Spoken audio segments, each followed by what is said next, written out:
Arithmoi takes the approach that we're working more in the variable or angle space instead of in the group space itself. And so you can transform variables to shift or transformed into different topologies, where you can go from the sphere to the hyperbola, which Hamilton did even back in the mid 1850s in one of his books that looked at how a hyperboloid can form from the unit sphere itself.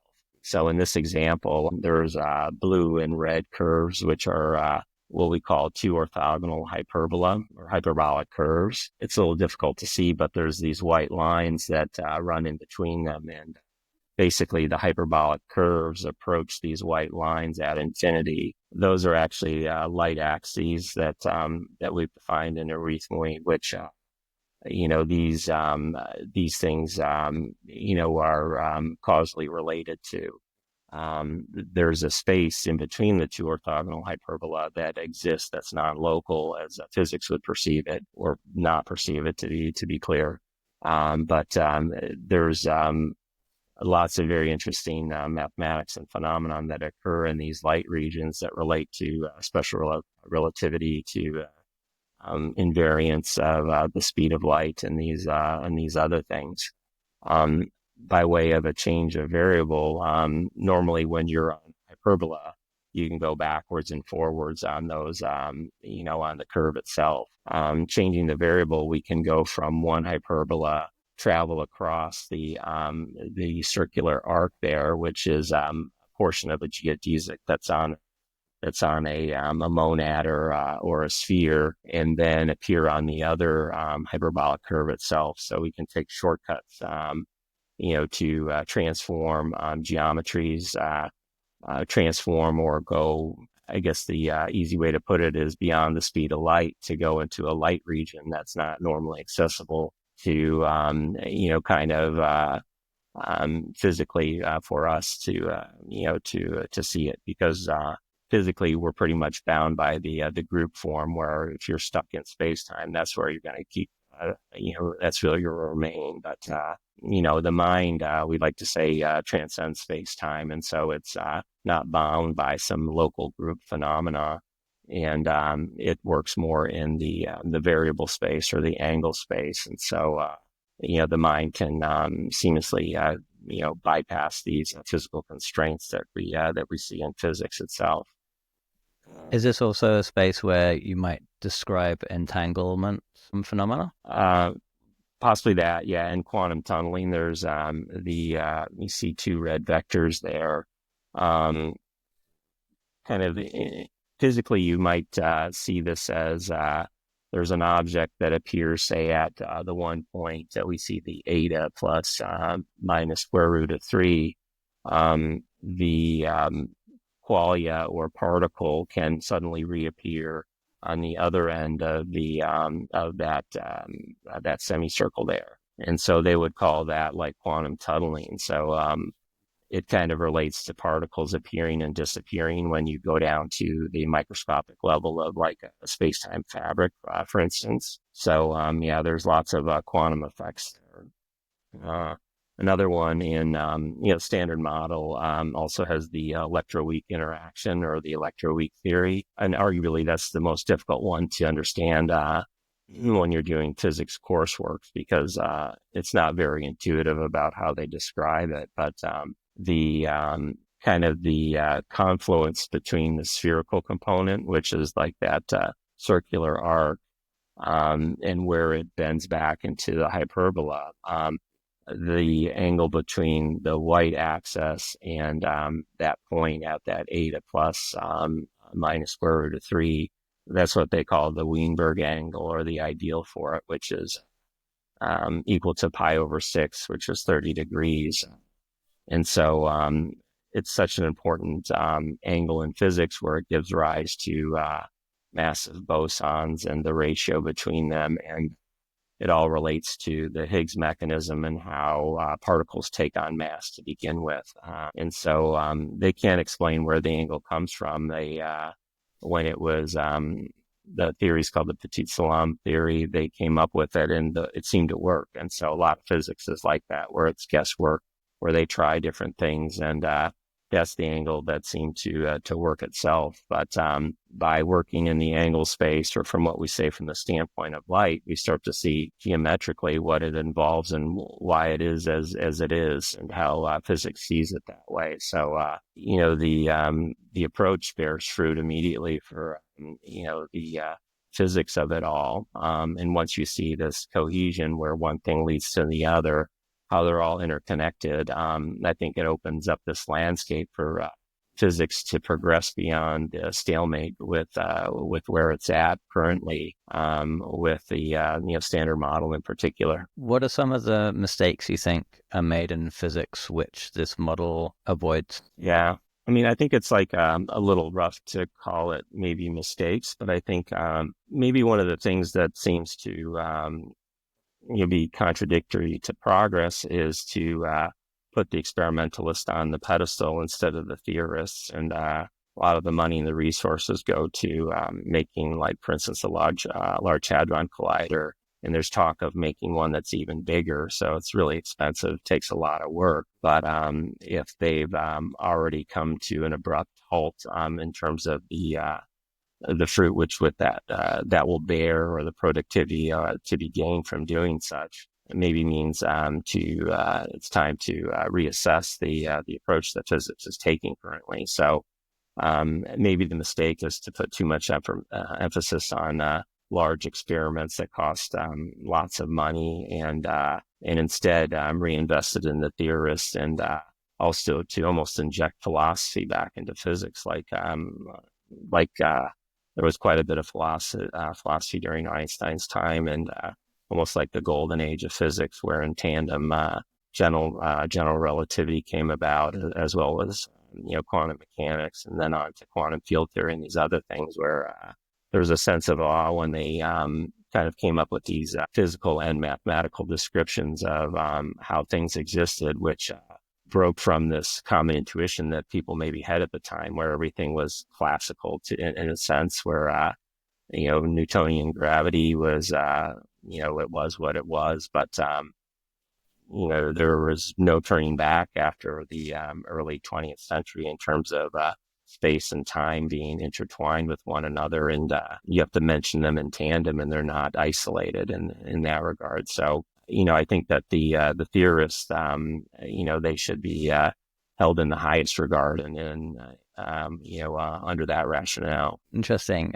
It sounds like you think there's a need for a paradigm shift of sorts in like education, as well as you mentioned kind of transdisciplinary approaches. Yeah. Is that something you've had to take in coming up with this model? Yeah, exactly. I mean, I did a master's of science in applied mathematics, and basically probably I used 5% of it in terms of the writing. So it's a lot of discovering things on your own. I think some people are more adept at self-study and learning things and being resourceful about it. But I think that even from the common curricula in physics, like graduate physics and graduate mathematics for that matter, there should be more emphasis put on like synergizing the different disciplines into one, and how they coexist and relate with one another. And I've talked with several people who are PhDs in physics and or mathematics, and they all would agree with that, where there should be a course that, or emphasis on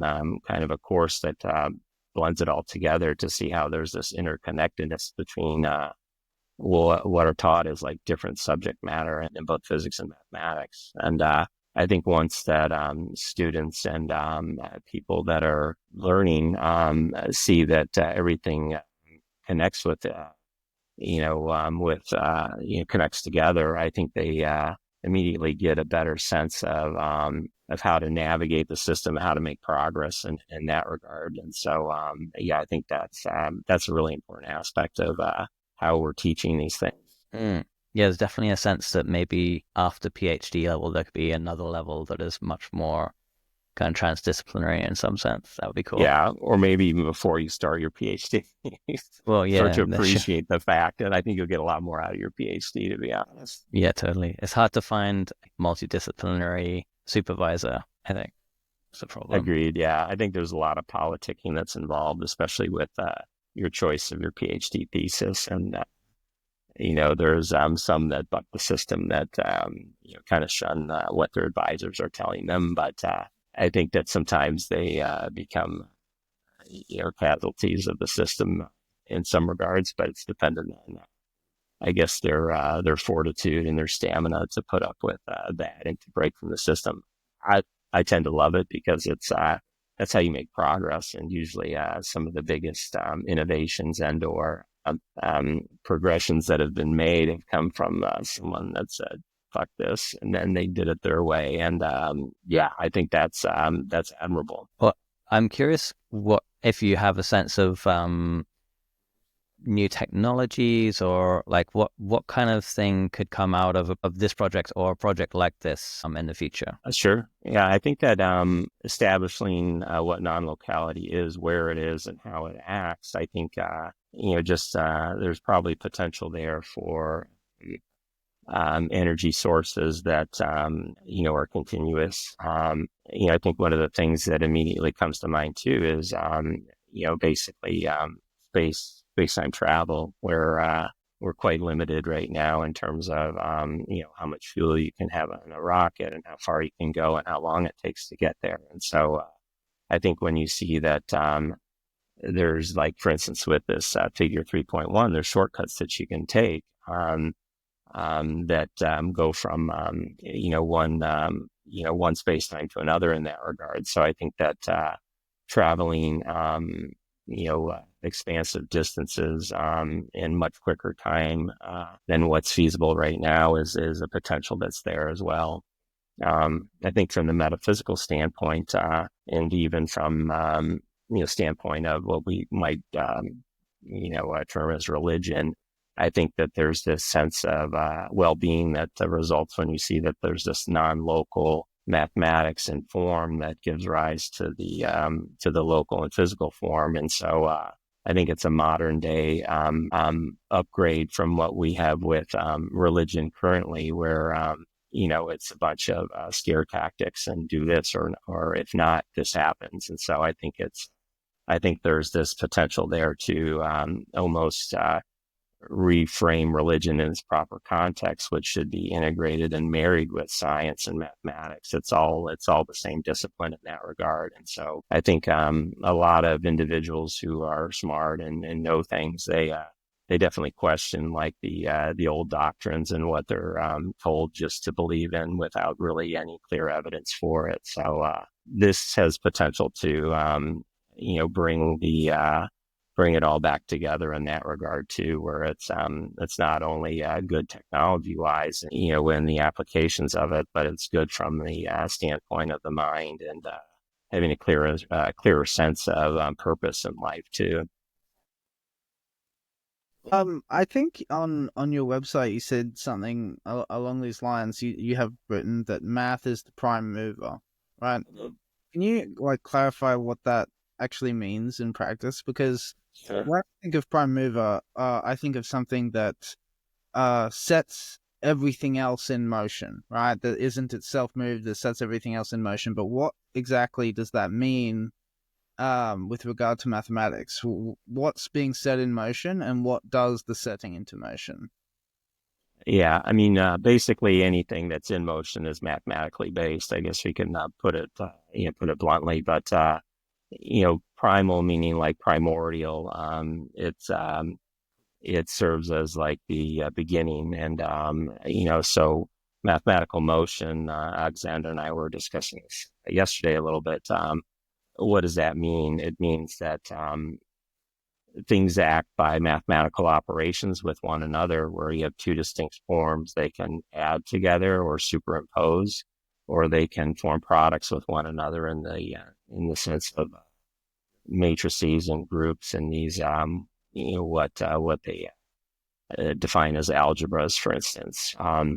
But a mathematical object can also act on itself, and so that comes by way of forming a product with itself. And so if you have just a simple complex unit circle, you can have a mathematical entity that keeps rotating around the circle because it's forming self products with itself.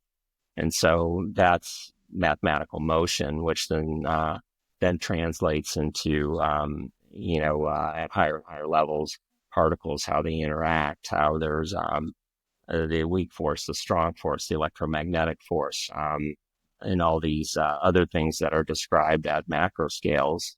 They all have at their core mathematics and motion that makes it as such. Even though it's cliche, you look at a particle, it's basically, when you look deep into it, it's made of 99.999% nothing. But it's a mathematical signature that seems to give it its form and how we interpret it physically.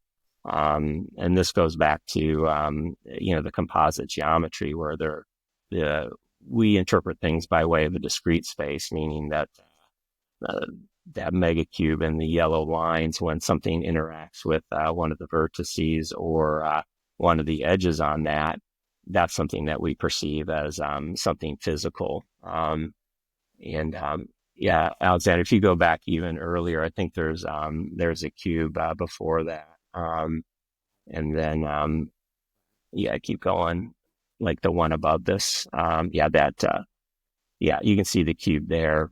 This is actually, I guess maybe a little bit too in depth, but it's mathematical algebras where we're kind of relating like what we call geometric algebras, which is like the 4-dimensional unit sphere or 3-dimensional unit sphere if it's pure imaginary, or what we call like an imaginary isomorphism.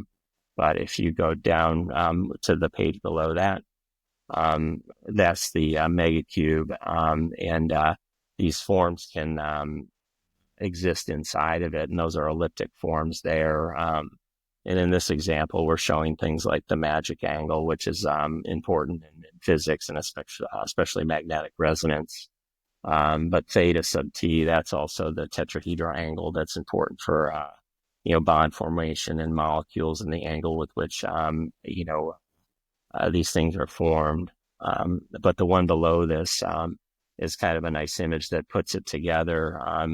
Physics and mathematics, you'll hear a lot about lattice structures, and this is an example of many megacubes that form into kind of this coalescence of several of them, whether that's by one megacube that's expanding or megacubes coming together. But the lattice structure is, from the quantum sense, we sense quantization by these forms that interact with, like, for instance, in this image where the black dots are. That's how we pick up on it. But that shouldn't hide the fact that there are continuous forms that almost animate the lattice or make things appear like they're quantized to us when we're looking at it from an experimentalist standpoint.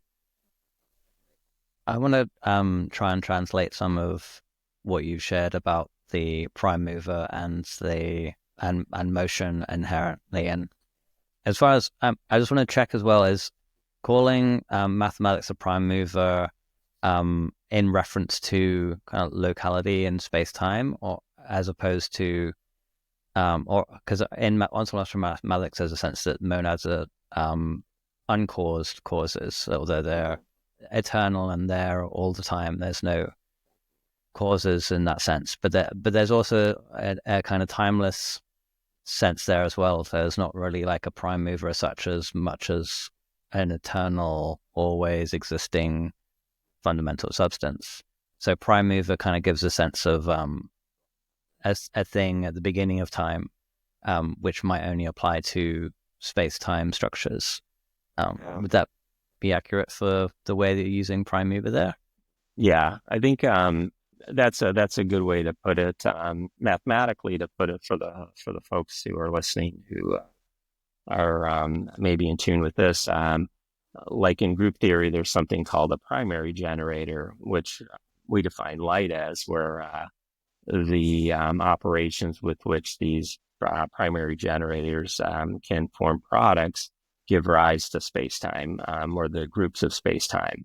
It doesn't work the other way around, where space-time is a subgroup of this primary generator, which we define as light in the broader sense.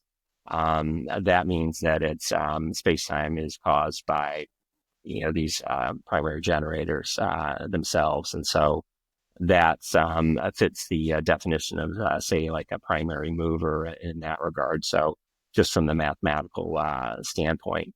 Now, granted, there's maybe some theatrics on the website that make it sound exciting, and so sometimes you have to try hard to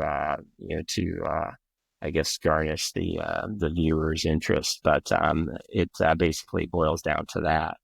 Now, to your point of something that's eternal, Leibniz would have called it the monad, but I think we can define it even further as the mathematics is fundamental. It's eternal. It always exists, and it exists with or without any specific universe incarnation. When a universe ceases to exist, the mathematics is still there because it gave form to the universe to begin with.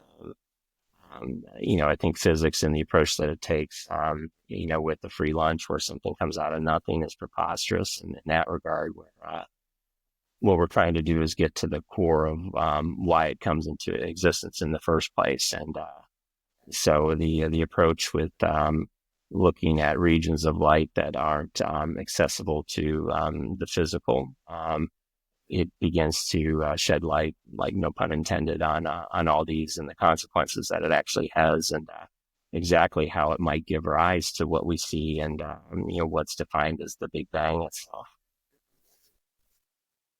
Well, that brings another question to mind. I'm curious how you would answer this. It's a perennial question, really. I would say it's probably the central question of metaphysics in general, which is, why would you say that there's something rather than nothing?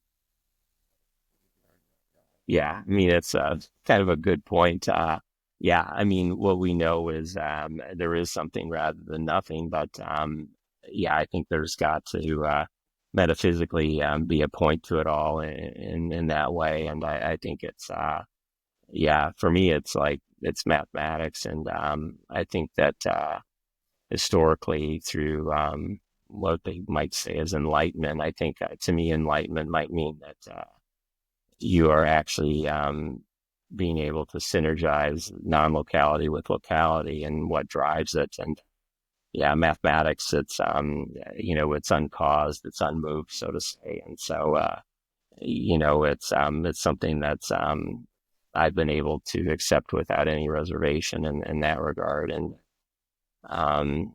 enlightenment is kind of the realization of how it all fits together, and becoming self-aware of the guy, almost like the dichotomy with which you are as a being. You have one part physical and one mind, which is non-local, and kind of embracing those and learning how they work. That's enlightenment. So that's it's knowledge, and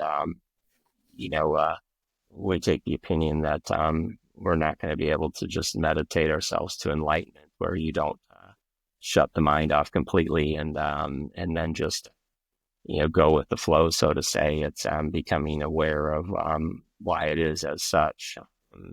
That's the approach you can say an ontological mathematician would take to the whole. I guess I'm trying to understand your answer. Because in giving the answer mathematics, it almost seems like the question, why is there something rather than nothing, right? Mathematics is on your view, what there is rather than nothing, right? But I guess what I'm trying to ask is, why should there be mathematics at all? Like, what's the sufficient reason for mathematics to exist in the first place? Yeah, I think it's the epitome of the ultimate logic, and that's why it exists. I think with metaphysically, a lot of people say nothingness, and how do you define nothingness? If it's defined in the sense from what we perceive, something is nothingness, because, like we said, the monad, it's not seen; it's taken as a zero-dimensional kind of manifestation, but there is something to it mathematically. So. So the bridge is formed there. So I think the question is a little bit, it needs further clarification to really get get into the details of what it actually means and what the questioner is actually trying to what kind of question they're trying to pose to you. So nothingness is something mathematically, and you can take zero, pull it apart to one and negative one. They still add to zero. So that's quote unquote nothingness, but mathematically it becomes something, or it takes form, and it's in motion, or in mathematical motion, so to say. Well, I guess to that point, how would you describe zero? Is it the same thing as nothingness? And what role does zero or nothingness, whichever you prefer to talk about, what role does that play in your ontology? Sure. I mean, I think one of the tenets is that things have to be net zero to get something from nothing, so to say. There has to be a balance between a give and a take, to put it, just in plain English itself. And so that means mathematically, if something turns, say, clockwise from, how we're viewing it and its orientation, something else must turn counterclockwise to balance that. Together they add to zero or nothingness, but that's how everything animates or takes form. So the free lunch, so to say, it's got to be something that occurs with this net zero kind of framework in place. If that makes sense. Well, maybe I can add to that as that nothingness isn't an absolute nothingness in this sense. It's almost like a fullness of everything balanced at a point of zero. So there's no absolute nothingness in ontological mathematics in the sense of there being no things, but there's a way of framing what we perceive from our local domain as nothing, as the balance of everything at zero. Exactly. And I mean, the same thing applies for, just if we anthropomorphize it to, for there to be good, there must be evil. So it applies in all these other regards, kind of downstream and those effects, and maybe in some of more the emotional or sensory, type qualifications of what it is. And so it's not just one point moving one way and another moves the other way. It kind of spreads out, and it applies for all these different things and what we put labels on in that regard. I wouldn't mind diving into qualia and kind of the inside of mathematics and how it presents itself to us, and some of your comments on enlightenment, on gnosis, I think are relevant here in terms of there is as being human beings, kind of primarily perceiving reality from the inside.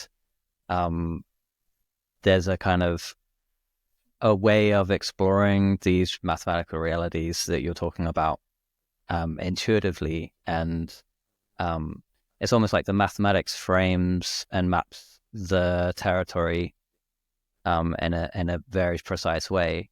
But as humans, we kind of have to do it we can do it mathematically, but there's a kind of mythological way of doing it too. And that becomes that I guess it's like the music can be seen as a waveform, or it can be heard and experienced as a kind of emotional, moving piece of music. And I know that in ontological mathematics, there's a way of framing reality in a similar sense, like that there's a precisely mathematical framing, but then the experience of it is completely different, in the same way the experience of music is completely different to a waveform on a screen. Can you talk? Do you have any comments on that, Jason? Yeah, I would totally agree with what you're saying, where the way music is experienced by one person versus the other, it can be quite a spectrum of difference there. I think the same thing applies for mathematics, where I tend to be more of taking a visual approach for me leads to, kind of more value or more fruition of what I'm trying to look at and interpret. And whereas, other mathematicians might get just as much, pleasure by just seeing it algebraically or writing it, just in, kind of semantics of the notation of the time for which the math is being defined as or kind of related to. So, yeah, I think that the experience plays, a big role with how we approach these things. And in that sense, it'll also play a role with how, if gnosis is the goal, how you approach gnosis in that regard.